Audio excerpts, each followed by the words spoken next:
So this is a reaction with the aryl sulphonyl chloride, है ना। Aryl sulphonyl chloride this is also known as the Hinsberg reagent, Hinsberg reagent भी कहते हैं इसको, ठीक है। तो हिंसबर्ग रिएजेंट्स जनरली और क्या नाम हो सकता है, बेंजीन सल्फोनिल क्लोराइड। ये बेंजीन सल्फोनिल क्लोराइड या हिंसबर्ग रिएजेंट या हिंसबर्ग टेस्ट भी कह सकते हैं, ठीक है। और ये जो हिंसबर्ग रिएजेंट है, it can be react only with the 1 degree amine and 2 degree amine. 3 degree amine will not react with this. अब 3 डिग्री अमाइन रिएक्शंस क्यों नहीं करता है, 1 डिग्री और 2 डिग्री क्यों करता है, this we have to find out, okay. So in case of the 1 degree there is a 2 hydrogen available, और ये हाइड्रोजन को हम एसिडिक हाइड्रोजन भी कह सकते हैं। ऐसे हाइड्रोजन जो इजीली क्या हो सकते हैं, रिमूव हो सकते हैं, है ना, they will be known as acidic hydrogens, okay. तो this hydrogens and this chlorine from the sulphonyl chloride will get away, mean to say they will combine with each other and form the HCl। क्या बनेगा यहाँ पे, HCl बन जाएगा, and this amine group can attach with this sulphur, mean to say amines में nitrogen की bonding किसके साथ होगी, सल्फर के साथ होगी। And what we get, the name of this compound is sulphonamide. General हम क्या कहते हैं, सल्फोनामाइड, और नेम क्या होगा इसका, एन पे क्या है, एथिल है, N ethyl benzene sulphonamide. The name of this compound is N ethyl benzene sulphonamide, ठीक है, must write the name, okay. अच्छा, similarly in case of the 2 degree amine, 2 degree amine में क्या होगा, there is again there is a 1 hydrogen, है ना। तो जब तक इसके पास हाइड्रोजन है तब तक रिएक्शन होगी। तो 1 डिग्री में 2 हाइड्रोजन होते हैं और 2 डिग्री में 1 हाइड्रोजन है, that's why again it can be react, है ना। So can be form the same type of compound, that is a sulphonamide. और नेम क्या होगा इसका, N di ethyl, ethyl group is there, that's why N di ethyl benzene sulphonamide, ठीक है। और फिर जब 3 डिग्री की बात करते हैं, there is no any such acidic hydrogen, कोई भी इस तरह का एसिडिक हाइड्रोजन नहीं है, that's why it can not react, mean to say it will not give the reaction, ये कोई भी रिएक्शंस नहीं देगा, ठीक है। ये बात समझ आ रही है। तो इसकी रिएक्शन जो हिंसबर्ग की रिएक्शन है वो किसके बेस पर हो रही है, जो हाइड्रोजन अवेलेबल है नाइट्रोजन पर, उसकी वजह से हो रही है, ठीक है। तो 3 डिग्री में कोई हाइड्रोजन नहीं है, इसलिए वो हिंसबर्ग के साथ रिएक्शंस नहीं दे सकता है, ठीक है। तो दिस हिंसबर्ग रिएजेंट या Hinsberg test is important to distinguish between the 1 degree 2 degree and 3 degree amine. अगर आपसे पूछा जाए, क्वेश्चन आ जाए कि how will you distinguish between the 1 degree 2 degree and 3 degree amine, give the test, give the reaction, तो आप Hinsberg reactions लिखोगे, ठीक है। जो रिएक्ट नहीं करेगा that will be known as, जो रिएक्शंस नहीं करेगा that will be known as 3 degree, मतलब that mean to say that is confirm कि इट इज अ 3 डिग्री, वो कंफर्म हो जाएगा कि वो 3 डिग्री है, इसलिए रिएक्शन नहीं कर रहा है। 1 डिग्री और 2 डिग्री को कैसे फर्दर डिस्टिंग्विश करेंगे, तो मैंने यहां पे क्या लिखा हुआ है, देखो, सोल्यूबल इन एल्काइली, इनसोल्यूबल इन एल्काइली, ठीक है। अगर हमारे पास प्रोडक्ट बन रहा है, कोई भी प्रोडक्ट बन रहा है, अगर वो एल्काइली में क्या हो, सोल्यूबल हो, इसका मतलब वो 1 डिग्री है। अगर एल्काइली में सोल्यूबल नहीं होगा, इसका मतलब वो 2 डिग्री है। अब क्वेश्चन ये है कि 1 डिग्री ही सोल्यूबल क्यों होगा और 2 डिग्री क्यों नहीं होगा, क्योंकि कंफ्यूजन हो सकती है कि पता नहीं कौन सा सोल्यूबल था एग्जाम टाइम में।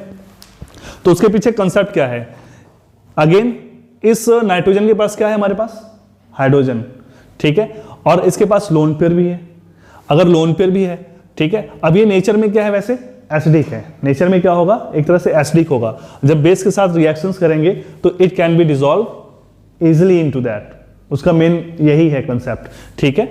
तो ये क्या हो सकता है, इसलिए एल्काइली में डिसॉल्व हो सकता है। अब इसके पास कोई भी हाइड्रोजन नहीं है, तो कोई भी एसिड बेस टाइप की रिएक्शंस पॉसिबल नहीं हो सकती इसमें, तो इसलिए ये एल्काइली में सोल्यूबल नहीं होगा। This is a reason behind this, ठीक है। तो सारा काम किसका है, हाइड्रोजन का है। इसी तरह से हमने एसाइलेशन वाला कंसेप्ट पढ़ा था, ठीक है, उसमें भी सारा काम किसका था, हाइड्रोजन का था, ठीक है। तो हाइड्रोजन का केस यहां पे भी है, ठीक है, यहां पे भी है। कोई डाउट है इस पे, आगे चले हम लोग, ठीक है। इलेक्ट्रोफिलिक सब्स्टिट्यूशन,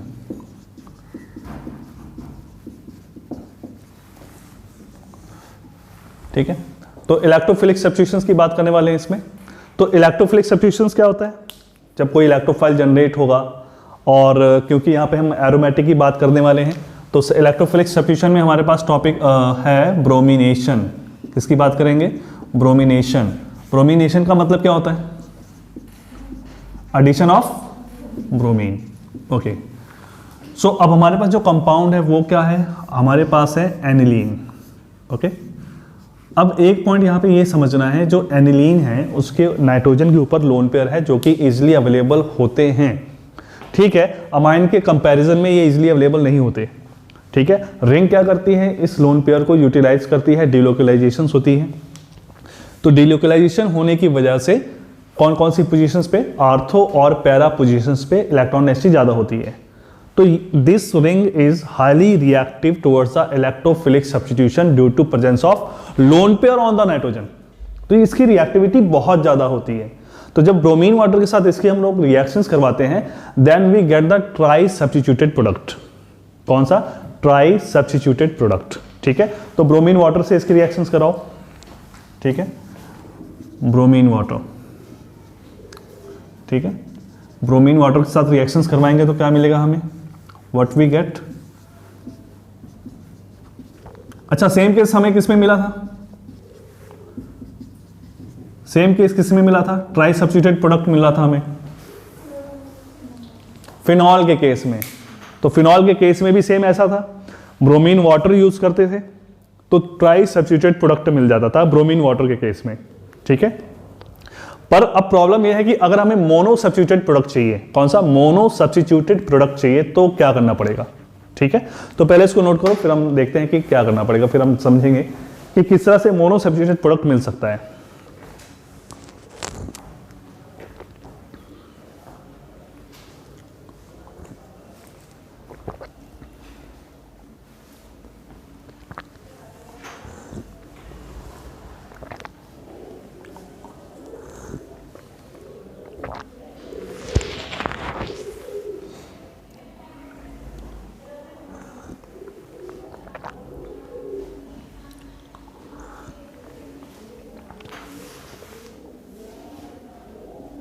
ओके, चलो समझो, अगर हमें मोनो सब्स्टिट्यूटेड प्रोडक्ट चाहिए तो क्या करना पड़ेगा। देखो, ये ट्राई सब्स्टिट्यूटेड प्रोडक्ट मिल क्यों रहा है, सबसे पहले ये क्वेश्चन है। इसका बाय प्रोडक्ट भी लिखना चाहते हो तो लिख सकते हो 3HBr। ठीक है, यहाँ पे 3Br2 भी लिखना चाहते हो लिख सकते हो, कोई इशू नहीं है उसका। अब एनिलीन के केस में हमने कहा कि हमें क्या मिलता है, ट्राई सब्स्टिट्यूटेड प्रोडक्ट। क्या मिलता है, ट्राई सब्स्टिट्यूटेड प्रोडक्ट मिलता है। रीजन क्या था इसका, क्योंकि लोन पेयर कंजुगेशंस में जाते हैं रिंग के साथ, रिंग मतलब बेंजीन रिंग के साथ कंजुगेशंस में जाते हैं और ज्यादा से ज्यादा इलेक्ट्रॉन डेंसिटी रिंग की इंक्रीज होती है आर्थो और पैरा पर, जैसा कि केस किसका था, फिनॉल का था। ठीक है, वो सेम कंसेप्ट यहां पे आ रहा है। अब क्वेश्चन ये है कि अगर मोनो सब्स्टिट्यूटेड प्रोडक्ट चाहिए तो क्या करना पड़ेगा। अगर हम किसी तरह से ये जो लोन पेयर है जो कंजुगेशन में इन्वॉल्व हो रहा है, किसी तरह से उसकी इन्वॉल्वमेंट कम कर दें, अगर कुछ ऐसा करें कि उसकी इन्वॉल्वमेंट जो कंजुगेशन है, कंजुगेशन जो हो रहा है रिंग के साथ, क्या कर दें, कम कर दें, तो पॉसिबिलिटी हो सकती है कि मोनो सब्स्टिट्यूटेड प्रोडक्ट मिल जाए। ठीक है, तो उसके लिए हम क्या करेंगे, we make treated with the aniline with the acetic anhydride, acetic anhydride के साथ रिएक्ट करवाएंगे। तो उससे क्या फर्क पड़ेगा, तो नोट कर लो, पहले कुछ लाइंस इसमें नोट करो, कुछ लाइंस इसमें नोट कर लो। तो क्वेश्चन है पहले, if we have to prepare, तो यहां पे क्वेश्चन इसके बेस पे आता है, बनता है। ठीक है, if we have to prepare mono substituted, if we have to prepare mono substituted aniline derivative,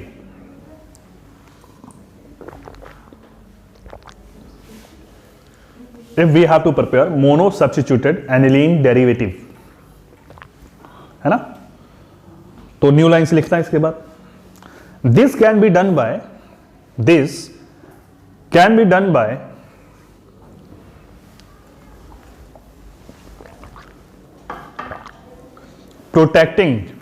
protecting amine group, amine मतलब NH2 ग्रुप, बॉन्ड दिखाकर इस तरह से, ऐसे NH2 ग्रुप इस तरह से लिखेंगे, NH2 group by acetylation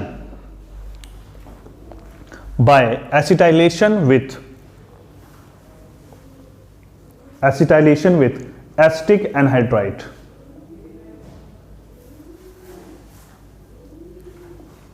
acetylation with acetic anhydride. अब हमें एसिटाइलेशन हमने की थी, जो लास्ट टॉपिक था हमने किया था एसिटाइलेशन, प्रोडक्ट देखा था क्या बना था, उसी तरह से इसमें प्रोडक्ट बनाना है। अगर एसिटाइलेशन आपने किया हुआ है तो आपको आइडिया होगा, ठीक है। तो चलो सबसे पहले रिएक्शंस लिखो। फिर हमारे पास क्या है, एनिलीन है, ठीक है।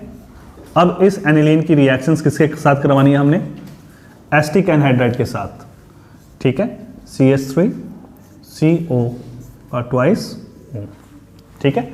अब इसकी रिएक्शंस करवाओ, क्या प्रोडक्ट होना चाहिए, एसिटाइलेशन जैसे करवाई थी आपने, जैसे सल्फोनामाइड बनाया था उसी टाइप से इसका भी होगा। तो क्या प्रोडक्ट बनेगा, जस्ट सी दैट,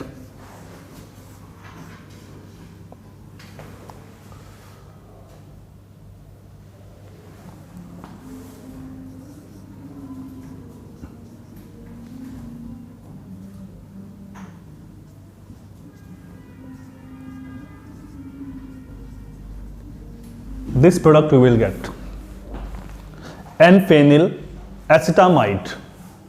जैसे एसिटाइलेशंस करवाई थी सेम वही है, ये भी कुछ अलग नहीं है हमारे पास, ठीक है। चलो अब इसके बाद हमने क्या कराना है, ब्रोमीन की रिएक्शंस करवानी है, इसकी ब्रोमीन की रिएक्शंस करवानी है। इसके साथ हमारे पास क्या है, एसिटिक एसिड है।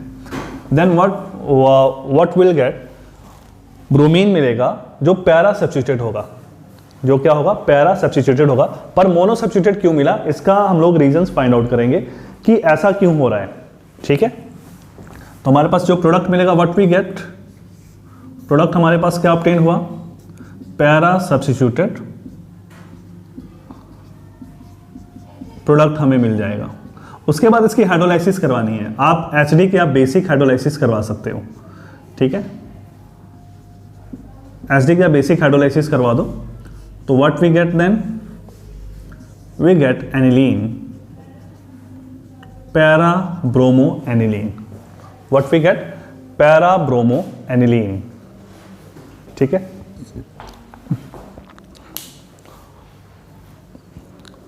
तो यहां से कंसेप्ट समझेंगे कि ऐसा क्यों हो रहा है, ठीक है।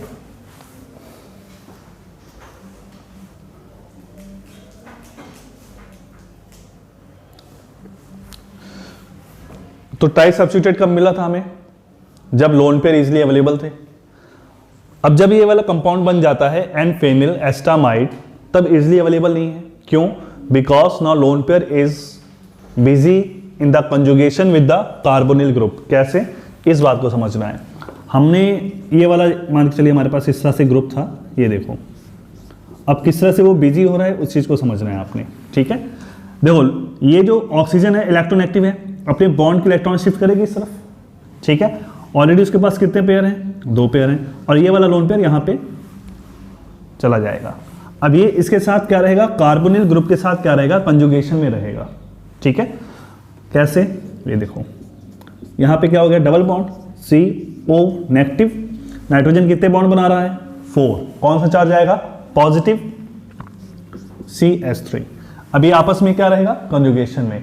जब इसके साथ कंजुगेशन में रहेगा कार्बोनिल ग्रुप के साथ नाइट्रोजन का lone pair, that means it is not easily available to the ring. तो जिस तरह से आर्थो और पैरा पे इलेक्ट्रॉन डेंसिटी बहुत ज्यादा इंक्रीज हो जाती थी, अब उस तरह से इंक्रीज नहीं होगी। So what we get the bromine at this position. अब इस पोजीशन पे क्यों नहीं आ रहा है easily, because of steric hindrance.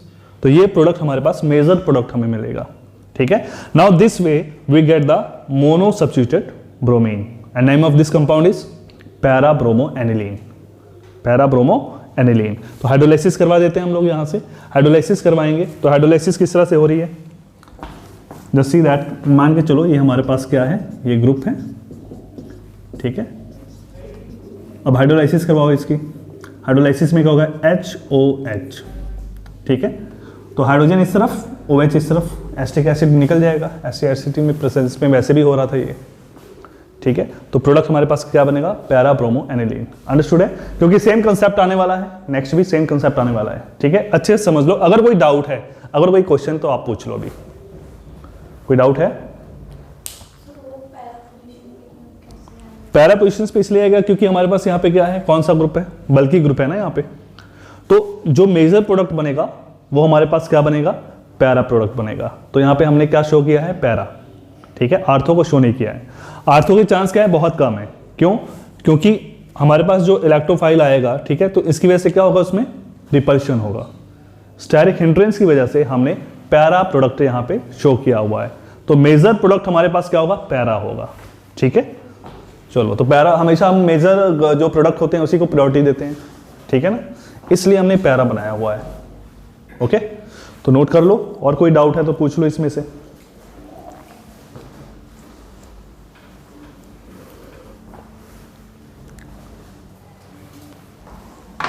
So next topic is nitration. तो नाइट्रेशन का मतलब क्या होगा, एडिशन ऑफ नाइट्रो ग्रुप, क्योंकि नाइट्रोनियम आयन यहां पे क्या जनरेट होता है, लैक्टोफाइल, है ना। ओके, अब जब इसके नाइट्रेशंस करवाएंगे, जस्ट सी दैट, तो हमारे पास क्या है, कंसंट्रेटेड HNO3, कंसंट्रेटेड H2SO4, तो हमारे पास क्या जनरेट होता है, nitronium ion at 288 kelvin, temperature इतना है। तो जनरली हमारे पास जो इलेक्ट्रोफिलिक की सब्स्टिट्यूशंस होती है वो कौन कौन सी पोजीशंस पर होती है, इलेक्ट्रोफिलिक की जो सब्स्टिट्यूशंस होती है वो कौन कौन सी पोजीशंस पर होती है, आर्थो और पैरा पर होती है। ठीक है, आर्थो और पैरा पर ही होनी चाहिए।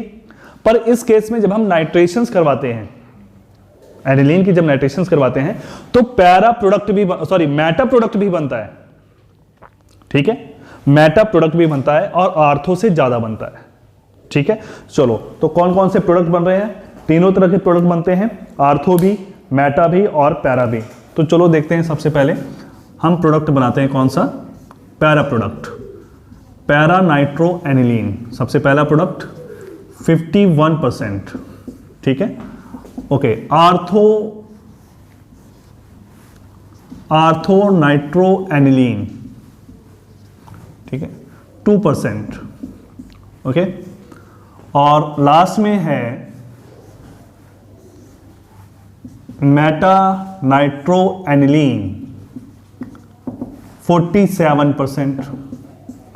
तो माइंड में कौन सा क्वेश्चन आ रहा है, क्वेश्चंस क्या आ रहा है माइंड में, पहले तो मेटा क्यों बना, और मेटा बन रहा है तो इतनी अमाउंट में बन रहा है, आर्थो से भी ज्यादा बन रहा है। चलो, आर्थो से अगर ज्यादा बन रहा है तो समझ में आता है कि उस ग्रुप से दूर है, हो सकता है इस वजह से, स्टेरिक हिंड्रेंस की वजह से ज्यादा बन रहा है।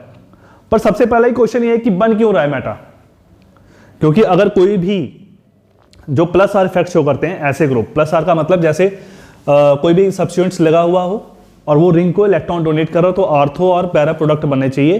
पर हो क्या रहा है, यहां पे मेटा प्रोडक्ट बन रहा है। ऐसा क्यों हो रहा है, ऐसा कब होगा, मेटा प्रोडक्ट कब बनेगा, ऐसा कब होगा, मेटा प्रोडक्ट कब बनेगा, इसको छोड़ दो, वैसे ही सोचो कि कब बनेगा, इसको छोड़ दो।